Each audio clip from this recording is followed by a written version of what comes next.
where people go wrong is we talked about when they set up their business. They just think, okay, I got my LLC, now I'm ready to go for funding. But your business needs to be in compliance, and there's certain things that the lenders are looking at. And if you're not doing these things right, those are red flags, right? So things like having the right business address, having the right business phone number.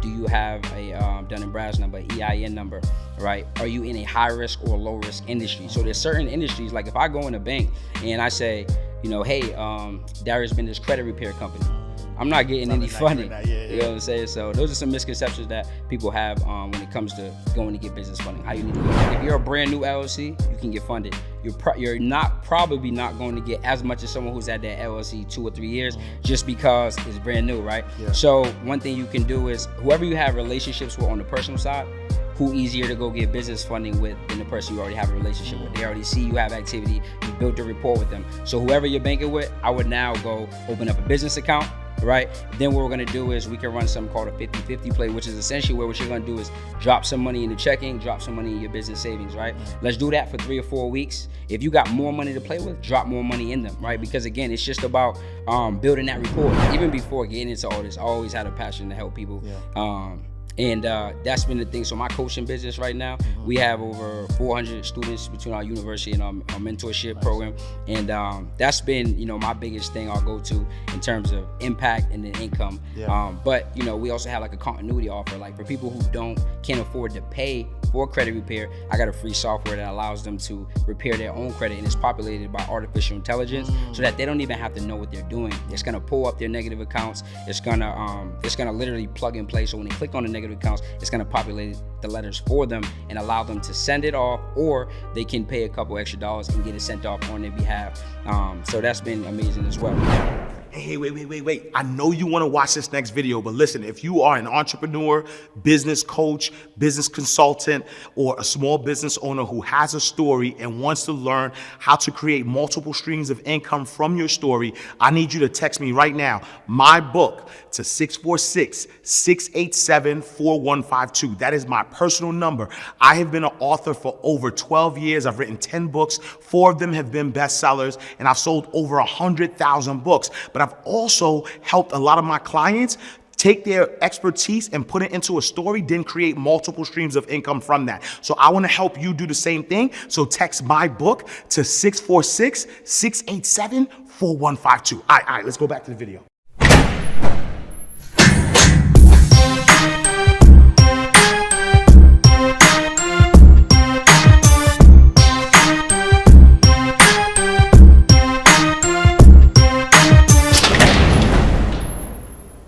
Welcome to another awesome episode of Inside the Vault with Ash Cash, the greatest money mindset show on the planet. Listen, launching a business comes with a lot of obstacles, but for entrepreneurs who have been through it, one challenge stands out in their mind: financing.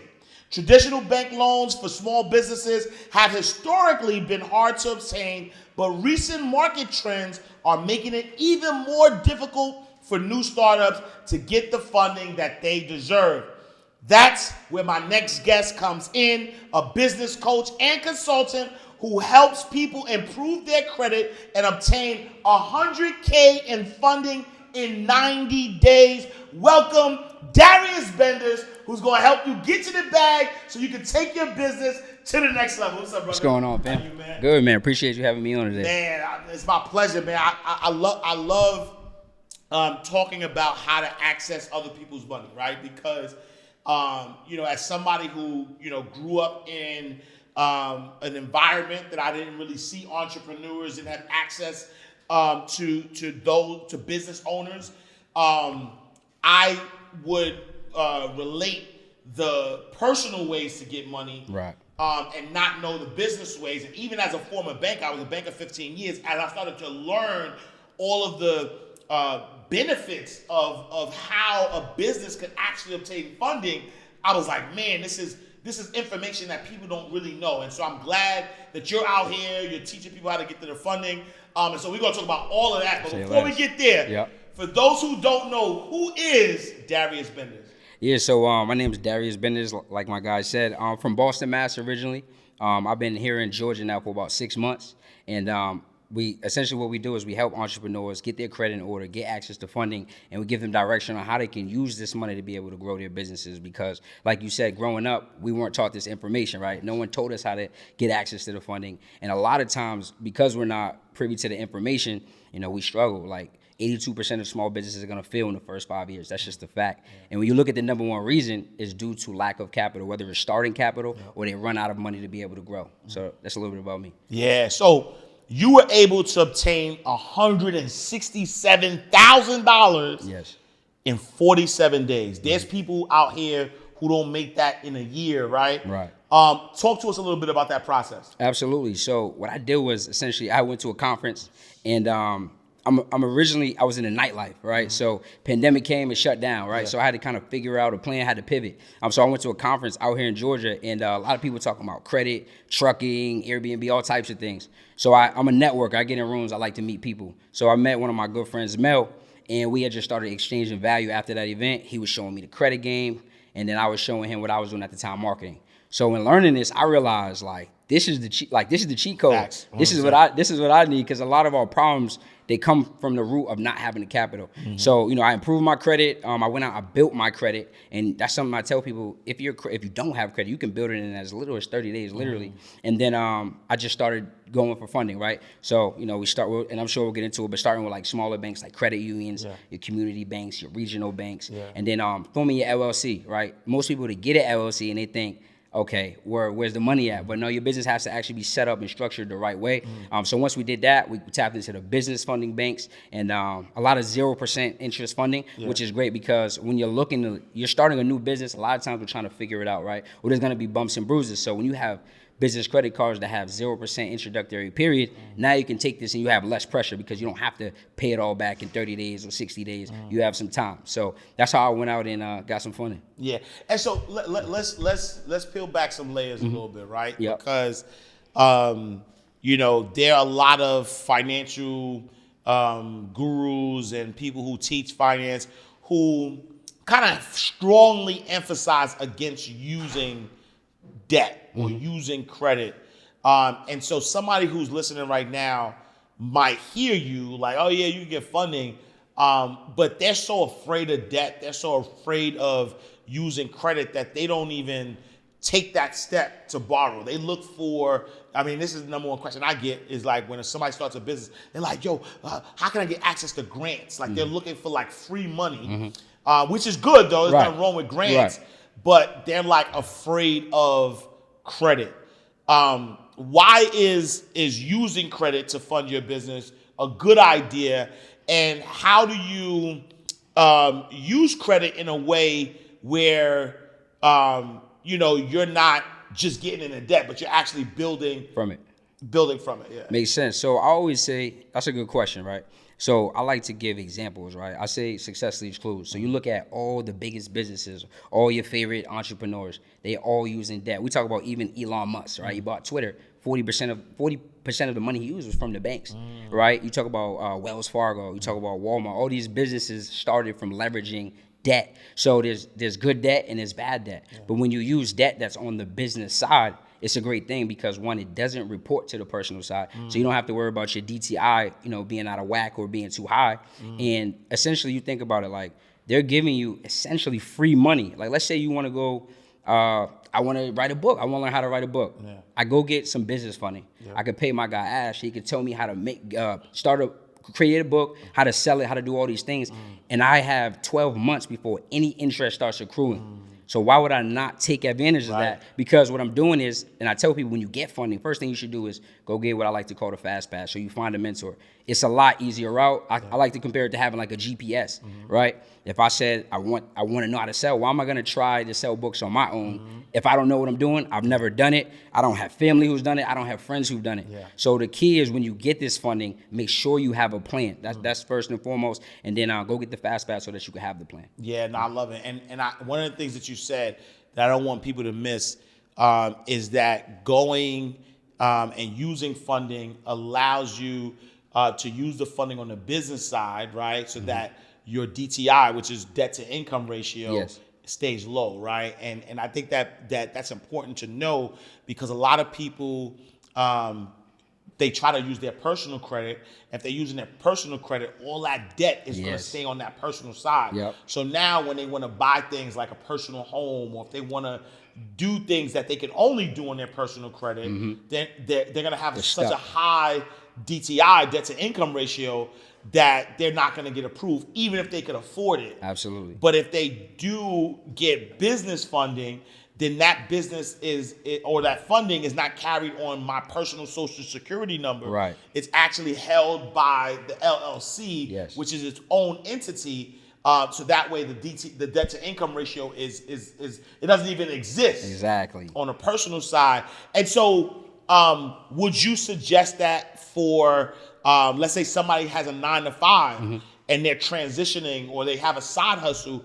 Do you suggest that for them as well to get business funding? Absolutely. I would say anybody who's looking to invest in themselves, they're looking to start a side hustle or main hustle, whatever it may be, you definitely should go get your LLC set up, right, so that your business is operating how a business needs to operate. Yeah. So even if you're in a 9-to-5 or you're working a couple jobs, 100% you should go get your business set up so that you can have funding to be able to put whatever you're looking to do for your side hustle in a good position to win, right? Because, again, when we talk about stats, right, we talked about 82% of small businesses are going to fail. Yeah. And it's not having a proper plan and then the funding. Yeah. So absolutely you should do that. And going back to what you said regarding the personal debt, and what I tell people is, like, let's say you go get a couple personal credit cards, because you're gonna need at least 2, right? You're gonna need at least 2 personal credit cards with a $5,000 limit before we can go get access to business funding. So let's say you go get approved, 20, 30, 40,000 in funding, right? I like to say you keep your utilization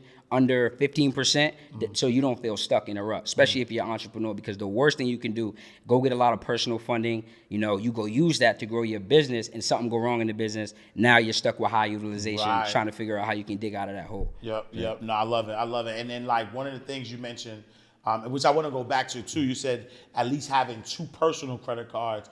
Why is that important as it relates to getting business credit? Because when we go to look to get access to this business funding, right, they're gonna look at a few things: how your data points on your personal credit report, right, how those look. Second is gonna be how your entity is set up, your business, and then the last thing is gonna be what are your personal limits. Because if you only have, let's say you got 2 personal credit cards with a $3,000 limit, when we go to get business funding, they're not going to give you $20,000 limits, because you've never handled a good amount of credit, right? So why would we now give you high limits? So typically you want to, if you do have small limits, you want to increase those limits, which we can talk about how to increase those limits, or you want to start off with some lenders who are known for giving out high limits. Got it. And then I mean, we right here. So how do you increase those limits, right? Like I gotta, I haven't used personal credit in a while. All of my, I use business credit. So on the personal side, I think I got 1 credit card that has like maybe $9,000 in credit, and then I have one that has like nothing, really, right? Small, yeah. How do I increase those credit limits? Yeah. So I tell everyone, right, you got to think from a lender's perspective, right? If they give you money, let's say they started someone off with a $3,000 limit, right? If they're giving you money and you're not even utilizing the money they're giving you, why would they give you a credit limit increase, right? So what I tell you, the easiest way to increase your limits is you want to utilize that card. Like, everything should be set up that you're already doing in your life anyway. All your bills should be on your credit card. Anything you're already going to do should be set up on auto pay, right? And then what you're going to want to do is let's utilize this credit card for everything, and then we'll pay down the credit card with the debit card. Now, most people know their due dates, right? And that's when the minimum payment is due. But what most people go wrong is let's say they pay down their credit card in full by the due date, and then they go use it again. Then they wonder why their utilization is still high on their credit report, because they don't know that there's a closing statement date. Your closing statement date is the most important date, because whatever is showing on your with that lender, that is going to be what's reported to the credit bureaus. So you want to call your lender, ask, hey, what is my closing statement date? Once they tell you, I tell you pay the card down in full or as much as possible 2 to 3 days before that closing statement date. So every 60 days to 6 months, you can ask for a credit card increase with most lenders. The key is making sure that you ask them, is it going to be a hard pull or a soft pull? Because if it's a hard inquiry, I don't want you to know, right? Whether you decide to go through with it, that's on you. But at least I would like to I don't want no one to say, that dude, he didn't tell me I was going to get another hard inquiry. So just do your due diligence, and that's how you can increase your limits. Wow, I love that. And I want y'all to pay attention, right? Because a couple of things, right? Understanding the difference between what a hard pull and a soft pull is, but also the ability, right, to know like when are the statements being pulled, right? Like that statement due date and the actual due date, right? There's two different ones, and I think that's where people get tripped up because I've had clients before who have had credit cards who have like, yo, I paid in full every time before the due date. But they don't understand that there's a statement. Absolutely. Statement date. And if you pay it 2 to 3 days before it, that's when that's the amount that's being reported to the credit bureaus, and that's what is allowing that utilization ratio to be low. Absolutely. Yeah, no, I love that. And so what like based on your experience, what are the common mistakes would you say that entrepreneurs make as it relates to getting business funding? So a few mistakes they do make is when building out their profile, there's like this misconception that you can just go add a bunch of trade lines. You don't need primary accounts. So some people, they'll go add like 4 or 5 trade lines, and then they'll think that they're in position for funding. That's a huge mistake because you need to have at least 10 of your own primary accounts. And for people who don't know what those are, anything that is in your name, right? Anything that is in your name is considered a primary account. That could be, student loans, mortgages, credit cards, lines of credit, auto loans, right? If you don't have enough primary accounts, what you can do is you go add some credit builder accounts. So there's accounts out there that's set up to help you grow your credit report. You go check out Tomo card.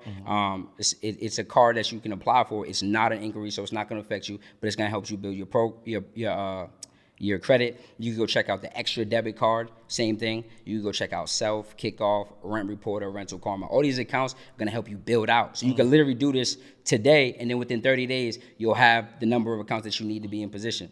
So that's a huge misconception. Another thing where people go wrong is we talked about when they set up their business. They just think, okay, I got my LLC, now I'm ready to go for funding. But your business needs to be in compliance, and there's certain things that the lenders are looking at. And if you're not doing these things right, those are red flags, right? So things like having the right business address, having the right business phone number.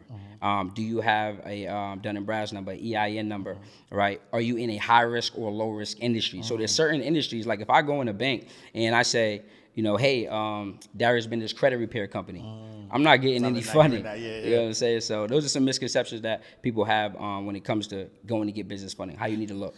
And I want to like, one thing that you said, right? You talked about the amount of accounts that you have, right? And just for clarity, the amount of accounts that you have on your personal credit matter when you get business credit, but they're not like they want to see how you manage your personal credit. Yes. In order to give you the business credit. Correct. Right. Called personal guarantoring. Gotcha. Yeah, so they're going to literally look at, because your personal credit tells a story, right? It tells a story about you. So most people think, oh, I got a 700, like I'm ready. Yeah. But it's not. Like, okay, let's say a kid comes out of college, right? He's 23 years old. He had a student loan. He's had on-time payments. He might have a 720 to 750, but guess what? He can't go get business funding because he doesn't have the strength. He doesn't have the credit age that they're looking for. He doesn't have a diversified profile. He doesn't have any of the things that they're looking for. So he's going to get denied.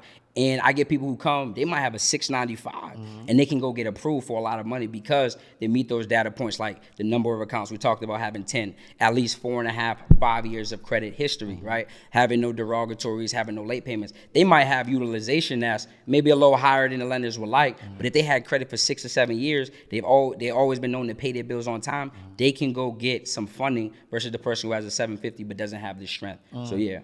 And while you were saying that, a thought came into my head. Let's say somebody has a low credit, credit limit credit card, right? But they've had it for a while. If they go to the bank and ask them to increase that limit, will the credit bureau see that the limit was increased, or they just see that you had the card for 10 years, here's the limit? Like, would they know you recently got a credit increase? Great question. So when you get a credit limit increase, the next time your credit report updates, the new limit is going to post. When you're going for, let's say now you're going for business funding, Yeah. all they see is what your current limit is. They're not going to see, oh, they just got increased. Right. Now that you have that limit, that's what they're going based off of. Got you. Yep. And then based on the way the FICO score algorithm works, the longer you have the card, the better. Absolutely. And based on what you were saying is that you have to have different amounts of credit in your primary name, not just trade lines. Do they have to be open, or they just have to be both open and closed? So ideally, you would want 10 open accounts, right? Okay. You would want 10 open accounts. If you got, let's say you got 8 primary open accounts and 2 of them are closed, but they close in good standing, then you're good. You can go get some business funding at that point. But ideally, we would want them to be 10 open accounts. Yeah, and then so like they say 70% of Americans have mistakes on their credit report. Absolutely. Right? And so, I know there's millions of people out there, no fault of their own, right? Have these information, negative information on their report. And even some people, it is their fault and they got negative, right? What is the fastest way that somebody could fix their credit so that they could get access to this funding? So first thing, like you said, most people don't even understand. I've been doing credit now for like a year and a half. I've never seen a credit report that's 100% accurate, right? Not even one time. So I had a student of mine, all she did was update her personal information. And her score went up 26 points, right? So it's literally people have multiple spellings in their names. People have different addresses. People got old employers listed. So people don't understand, even if you didn't have negatives, right? When you're going for funding, they see 4 different spellings on the name. They see all these different employers. It's a red flag because they're like, we don't even know if this is you. So that keeps you from getting what we like to call automatic approvals. Now we got to verify. Now we're asking you for docs and all these things that we could avoid if we make sure our personal information is in place. So first thing you want to do is update your personal information, right? It should look like a resume, 1 name, 1 address, 1 employer. You can simply call the bureaus in each bureau and update them with that. Next thing we're going to do is we can go to those negative accounts, right? And you can identify the inaccuracies within that account. So for example, let's say it's a Navy Federal credit card, right? You go look at the credit card. Now it's going to have different criteria. It's going to have open date, right? It's going to have the amount late.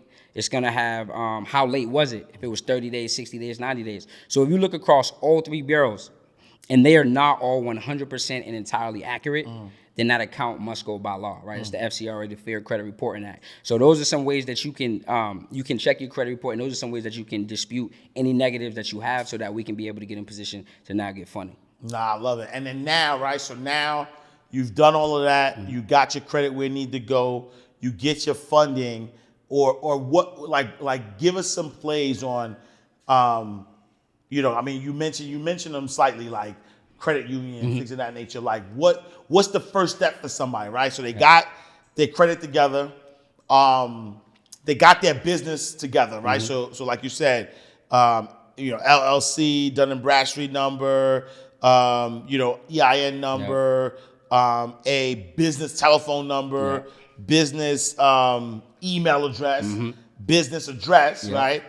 So you got all of that, and then you walk into a bank.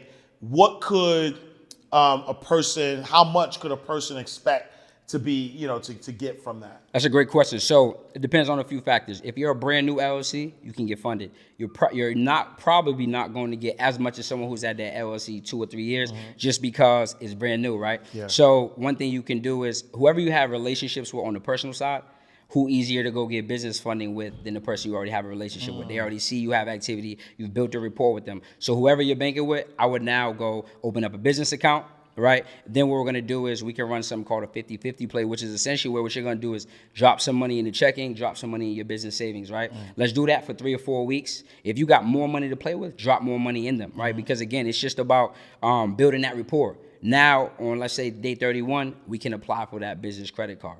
If your credit is really good, you don't even have to wait the 30 days. You can just apply out the gate. Some banks y'all can check out. Truist Bank, right?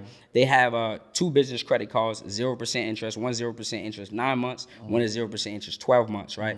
You can get both of those products with just one inquiry. If your business is over 2 years, you can get both of those business credit cards and a business line of credit, all with just one inquiry. They're going to pull from Equifax, right? Then with a bank like Truist is, it's a regional bank. So there's certain lenders that are only going to allow people who live in that region to be able to bank with them. PNC is another one of those, right? But what I tell people is to keep it simple for anyone watching. First thing you want to do, go look up community banks in your area, right? Literally Google community banks in my area. You can also check out ibanknet.com.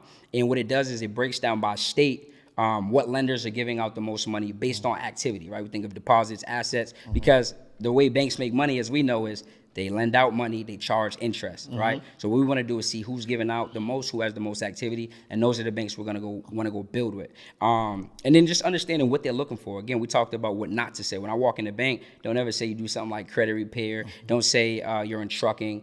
Nothing wrong with those industries, but in the eyes of the lender, they're gonna be considered high risk. We don't want to say we're self-employed or retired, right? Use an employer, or in certain instances, use the name of your business as your employer, because these are things that they're looking for to say, okay, red flag, red flag. So as long as we do all those things, we can go out and get some good funding. Major. And so what are some examples of things that, your students, like, what are y'all doing now that you got this funding, right? You had $167,000. Yep. What did you do with that money, and how did that help you in your business? So I tell people this: certain people invest in certain things, right? Some people do real estate, stocks. For me, it was skills, because I know that the more high income skills we have, the more cash flow we can create. So for me, one of the first things I invested in was how to run now a funding company, right? How I can go get people 100,000 and I can make 10% on the back end. That's a 10K payday, right? Another thing we invested in was like digital products. How do I now help people with this same skill that I learned that's helped me make some good money to now I can impact others, right? I always say when you over deliver, you'll be overpaid. So I'm big on helping people, but things that people in my community, what we teach is how to run a funding business, how to run an automated credit repair business, how to be able to now go out and teach others how to do the same. So all the things I'm doing, we're teaching them in the program so that they can go out and be able to not just get the money, but like you said, most people don't know what to do with the money. So now they have a plan of action so that they can grow cash flow. Yeah, no, I love it. And talk about that a little bit, right? Because I know I said that 70% of credit reports have errors on them. How lucrative is starting your own credit repair business? And like, what does it take? Can anybody do it, or is it something that you have to have a certain skill set to be able to do? So honestly, what happens is this: you got to think, right? 7 out of 10 people you meet have bad credit. Yeah.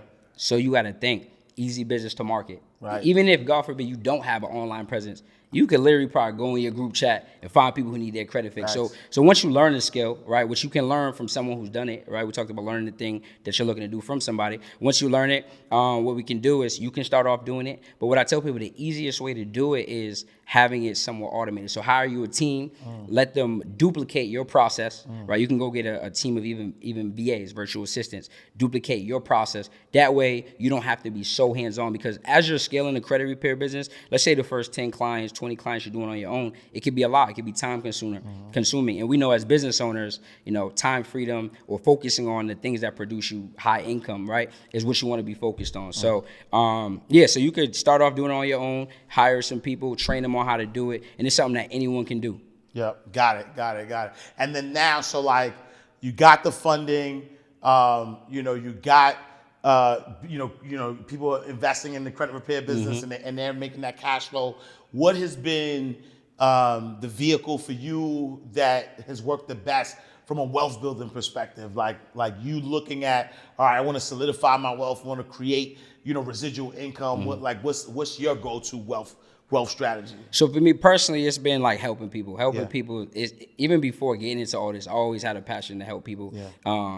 And that's been the thing. So my coaching business right now, we have over 400 students between our university and our mentorship program. And that's been, my biggest thing I'll go to in terms of impact and then income. But, we also have like a continuity offer. Like for people who can't afford to pay for credit repair, I got a free software that allows them to repair their own credit, and it's populated by artificial intelligence, so that they don't even have to know what they're doing. It's gonna pull up their negative accounts. It's gonna literally plug and play. So when they click on the negative accounts, it's gonna populate the letters for them and allow them to send it off, or they can pay a couple extra dollars and get it sent off on their behalf. So that's been amazing as well. Yeah, I love that. And so how do you believe that? And I'm glad you brought up AI. because I see a lot of artificial intelligence here, Right. And it's smart to use it in the credit repair space. How do you believe that AI is going to change credit? Credit funding. Like, do you think it's going to play more of a role in credit repair funding? Absolutely. Like in anything, even outside of credit, like artificial intelligence is here to make our lives easier. So you think of like, you could literally pull up, list of lenders in my area that have 0% interest. You could go to ChatGPT and do that, and it'll literally give you the banks. You can talk about, like we talked about, populating letters, write a dispute letter for, a late payment, right? And it's going to populate that. And not only will it give you one, but because what can happen sometimes is people send out generic letters, and that's how people have a hard time getting negatives off. But it can generate you different type of letters for the same scenario, right? So it's definitely here to stay. Yeah. It's gonna, if you're learning how to use it and leverage it, it's gonna help your business grow. Yeah, and so you talked earlier about, because I want to get to know Darius a little better, right? Like, you talked earlier about like being in marketing, being a networker, things of that nature. At this level of your career and having a lot of income and a lot of impact, is there anything that now that if you were able to talk to, let's say, your 18-year-old self, that you would be telling 18-year-old Darius about business and about how to build wealth?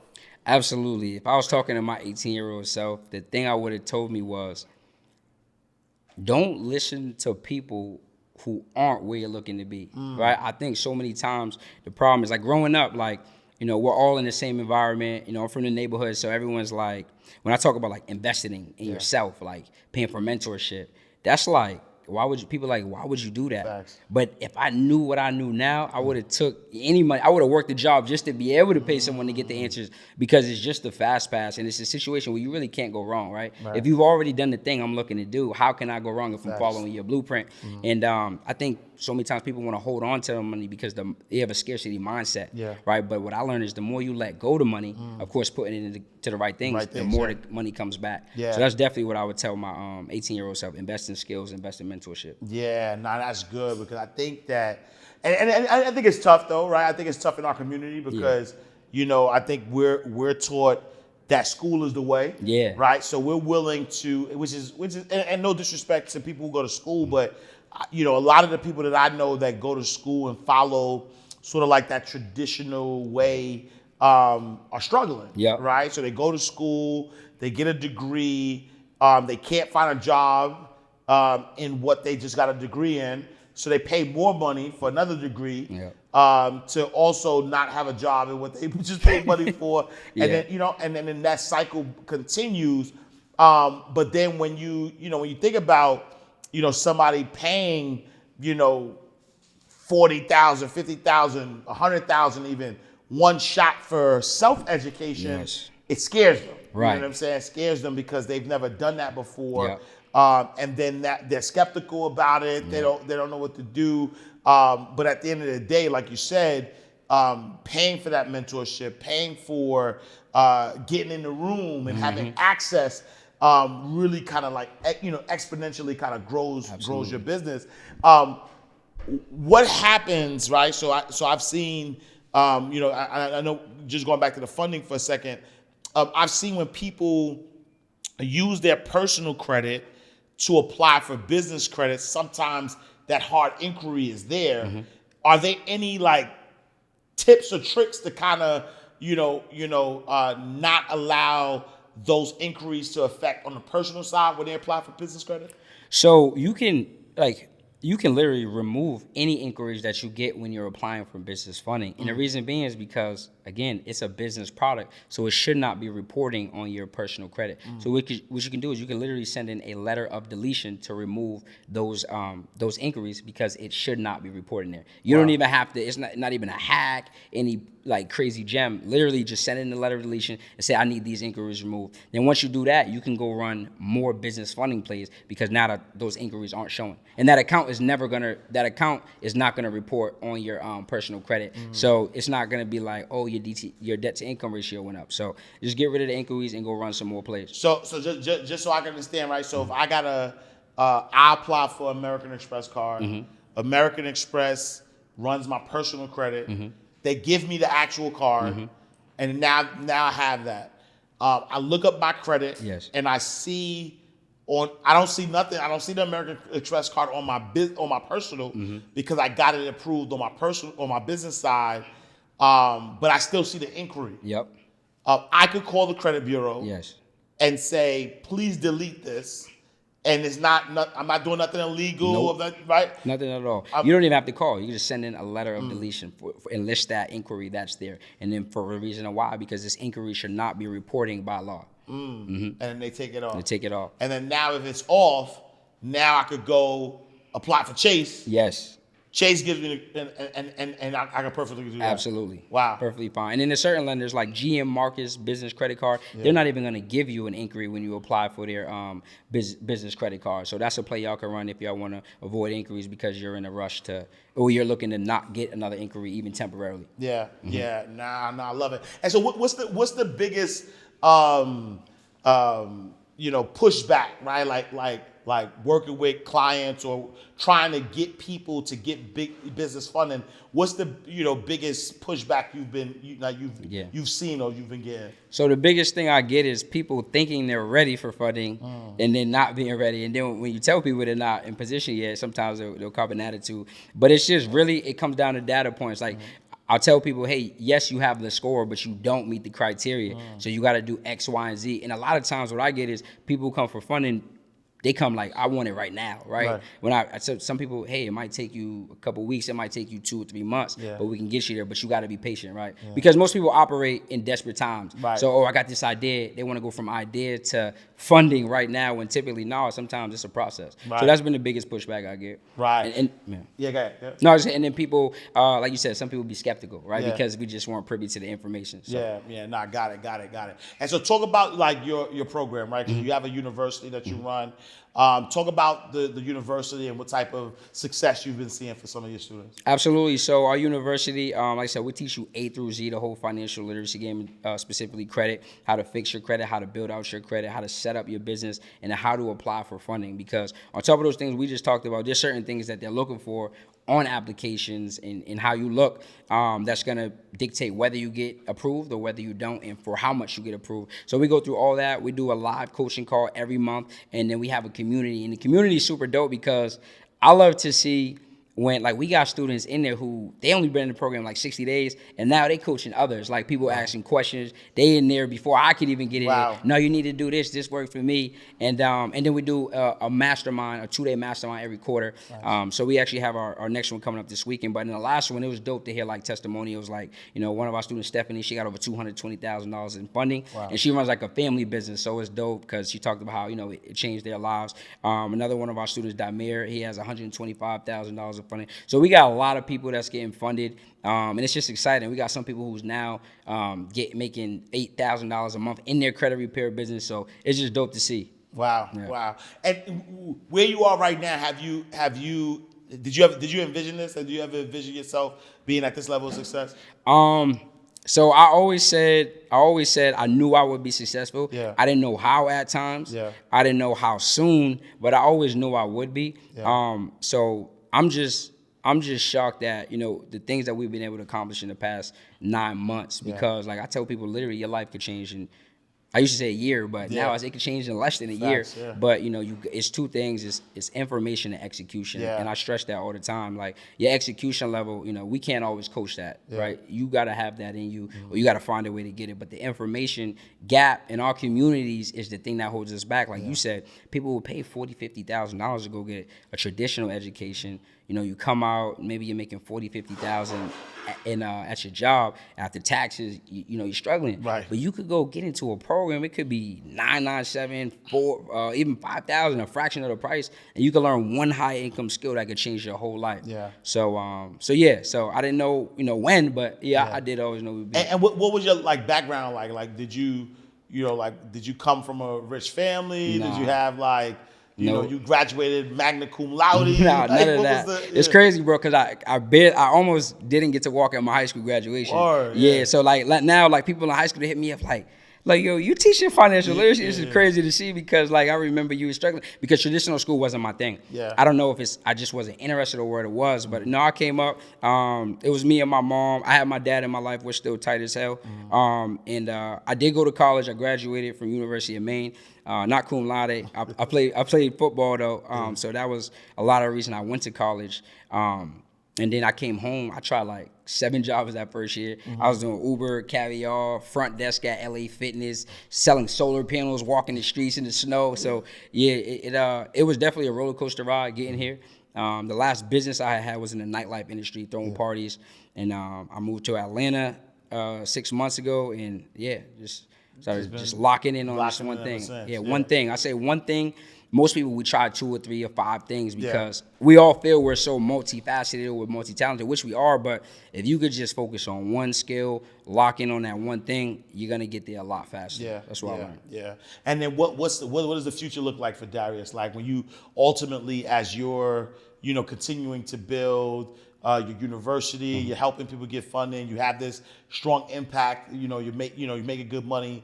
What does the ultimate vision look like for you? That's a good question. So where I see us in the next couple of years is just, again, growing the community. And again, we want to elevate. So now we're helping people, get access to the money. Now they're making some money, but how can we create 6-figure earners? Because I just know the more you can impact people, the higher you can elevate them, the more you'll make. It just goes hand in hand. So that's something that we're looking to do, just help people at a higher level. Yeah. And then, so right now, like a lot of, our insiders who watch the show work a 9 to 5, right? They probably make some good money. A lot of them may be wanting to transition from 9 to 5 to becoming an entrepreneur. What advice would you give to our insiders? I would say, leverage your job, right? I think sometimes people online might speak of, get rid of the job, just quit. Leverage that to be your business partner. That income you're making, that can help you get ahead of people who are struggling to get it on their own, because we just talked about how lack of capital is a big thing. Definitely invest in your credit if it's not already in position. Use that capital to start your business, right? The right way, everything that we talked about today. And then, keep your job until you're making as much as your job pays you. That way, you're stable, and then you can just grow from there. So that would be my advice to anyone who's working a 9 to 5, looking to transition. And most importantly, get a mentor. Don't do it on your own. Love it. And if somebody wanted to get you as a mentor, I know you have a free masterclass coming up. Tell us about the masterclass. Definitely. So in this masterclass, we're getting people funded live. Like this past weekend, we funded a little under $250,000 on the live workshop. Wow. So during the masterclass, a free masterclass, you're actually getting people funded. Yes. Okay. Yep. So y'all can go to mdwebook.com. Not only are you going to get invited to the free masterclass, you're going to get a free ebook from me, where I'm going to be showing you exactly how we do credit card stacking. I'm going to give you banks, how to set up your business. It's going to be everything A to Z, along with a 2-hour masterclass where we're locked in. I like to say, I like for my free masterclass to be better than a lot of people's paid. So we're going to over deliver for sure. Love it. So you said mdwebook.com. So mdwebook.com. Get the free ebook that also has a 2-hour masterclass. You could probably get funding live. Again, part of the important part of funding is not just to take the money and go to Vegas. Right.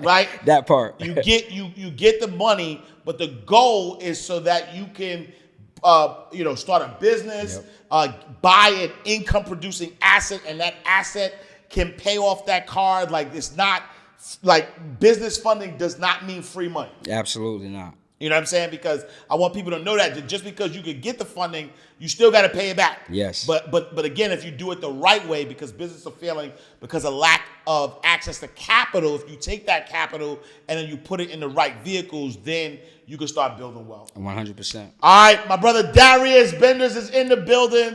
If somebody wanted to follow you, if they wanted to connect with you, where can they find you? Definitely. Make sure y'all follow me on all platforms, Instagram, YouTube, TikTok, at Darius Benders. And we're putting out a lot of valuable content. So even the free stuff, like I got people coming on the Instagram, they're getting approvals, getting their credit score improved. So make sure y'all follow me again, at Darius Benders. All right, y'all. Another awesome episode of Inside the Vault with Ash Cash. We are closing out the vault. Again, funding is really important. So make sure y'all tap in with Darius, mdwebook.com. Make sure you download that. Make sure you follow us at Inside the Vault on all social media platforms. Go to our website, InsideTheVaultShow.com. Me, I am Ash Cash. You can follow me on all social media platforms at I am Ash Cash. Also, go to my website, IamAshCash.com. Also, join the Abundance Community. Go to AbundanceCommunity.org. We got some more game behind the scenes with Darius and all of our other past guests. Exclusive episodes that you ain't even see yet. So make sure you join the Abundance Community, AbundanceCommunity.org. We're closing out the vault. We'll see you next time, same place, in God's will. All right, y'all. Peace. Peace.